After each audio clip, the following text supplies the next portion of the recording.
Indonesia. Presiden Soekarno mengumumkan slogan yang konfrontasi iaitu Gana Malaysia. Indonesia menghantar tentera mereka ke sepadan Sabah dan Sarawak.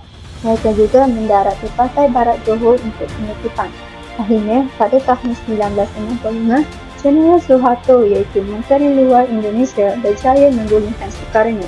Pada tahun 1966, Adam Malik membuat perjanjian damai bagi mengakhiri konfrontasi Brunei. Pada awalnya, Sultan Brunei iaitu Sultan Omar Ali Saifuddin bersetuju atas kemasukan Brunei dalam Persekutuan Tanah Melayu. Akan tetapi, pasangan tersebut dibatalkan kerana beberapa perkara yang tidak dipersetujui. Antara tuntutan yang paling utama ialah soal kekuasaan baginda dan soal penguasaan ke atas hasil minyak negerinya.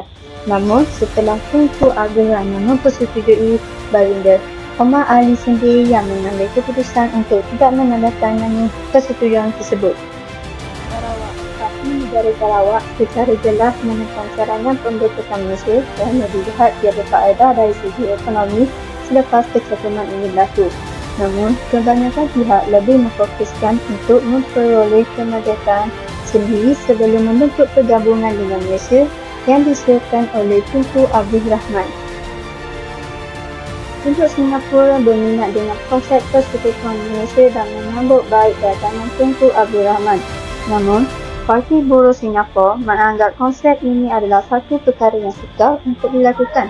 Malahan, Malaysia juga dapat menyelamatkan Parti Tindakan Rakyat daripada ancaman luar. Parti Rakyat Singapura menyatakan bahawa rancangan Tunku Abdul Rahman ini adalah satu muslihat kritis untuk mengekalkan pengaruhnya. Oleh disebabkan itu, parti tersebut telah menentang kuat gagasan Malaysia. Sabah. Pertubuhan Kebangsaan Sabah pada Ogos 1951 bagi menekan pembentukan Malaysia. Motif pertubuhan ini adalah untuk memperjuangkan kemerdekaan mereka sendiri. Perdana Menteri Brunei, T.M. Azhari dari Parti Rakyat Brunei melakukan penekanan hebat yang mencadangkan penyatuan Borneo Utara yang melibatkan Sabah, Sarawak dan Brunei yang dikenali sebagai Kerajaan Kalimantan Utara. T.M. Azhari juga berpendapat bahawa pembentukan Malaysia merupakan salah satu cara kerajaan British untuk meningkatkan keselamatan dan penyertaan ekonomi mereka. Akhir sekali, negara Filipina. Presiden Macapagal selaku Presiden Filipina mendakwa Sabah sebagai sebahagian daripada negara Filipina. Pembentukan Malaysia akan menyebabkan proses tuntutan hak Filipina terhadap Sabah terganggu. Suruhan Jaya Kobot telah membuat pungutan suara dan majoriti rakyat Sabah telah memilih untuk menyertai Malaysia. Disebabkan oleh ketidakpuashatian Filipina, mereka telah membuat patahan dengan memutuskan hubungan diplomatik dengan Malaysia. Pada tahun 2022, masih ada lagi isu ingin keluar dari Malaysia di beberapa buah negeri, antaranya ialah Johor. Pada tanggal 16 Jun 2022, pada perasmian pembukaan penggal persidangan pertama Dewan Undangan Negeri yang ke-15, Sultan Johor telah bertitah secara terbuka. Titah baginda, saya rasa seolah-olah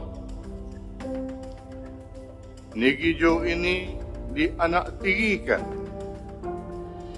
Wahal Johor adalah antara penyumbang utama ekonomi negara. Jangan sampai rakyat Johor mendesak untuk keluar dari Malaysia. Mungkin Johor akan lebih maju jika berdiri di atas kaki sendiri. baginda turut menyeru Kerajaan Persekutuan supaya segera tunaikan janji untuk menaik taraf Lebuh Raya Utara Selatan Plus ke-6 lorong dan Lebuh Raya Sungai Desaru STE kepada 4 lorong. Selain itu, Johor langsung tidak dirujuk apabila keputusan untuk melibatkan tanah dan kedaulatan Johor. Justru itu, diharapkan kerajaan mengambil tindakan drastik terhadap mereka yang melanggar kuasa negara. Sekarang kita beralih kepada negeri Sabah dan Sarawak. Terdapat pelbagai faktor yang menyebabkan isu ingin keluar ke Malaysia ini terbangkit. Antaranya adalah ketidakpuasan hati dalam isu royalti minyak. FSKM berpandangan bahawa kerajaan Malaysia telah melanggar perjanjian hak royalti minyak. Kekayaan minyak Sabah dan Sarawak sepatutnya menjadi negeri ini dan bukannya menjadi hak Semenanjung. Isu kedua adalah isu pengagihan kekayaan yang tidak sama rata sehingga akan memberi impak kepada pembangunan Sabah dan Sarawak yang lebih ketinggalan berbanding dengan Semenanjung. Isu yang ketiga adalah isu malayanisasi dalam pengurusan pentadbiran. Kerajaan pusat didakwa melakukan dasar malayanisasi sehingga pentadbiran dalam dalaman dua negeri ini didominasi pegawai dari Semenanjung. Isu yang keempat adalah isu gagal mematuhi perkara 20 Sabah dan perkara 18 Sarawak. Kerajaan pusat didakwa telah melanggar perkara 20 dan perkara 18 apabila gagal melaksanakan apa yang dipersetujui.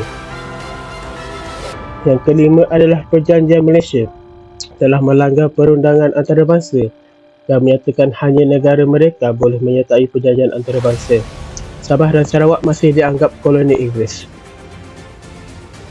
Pembangunan inklusif.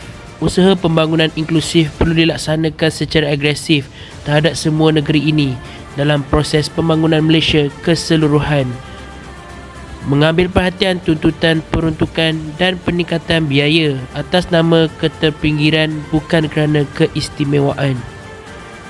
Dan sejarah adalah untuk semua. Pusat perlu mengurangkan kawalan sehingga elemen asas federalisme hilang. Kuasa pusat yang berleluasa menjadikan negeri tidak mempunyai ruang luas untuk merancang pembangunan dalam negeri.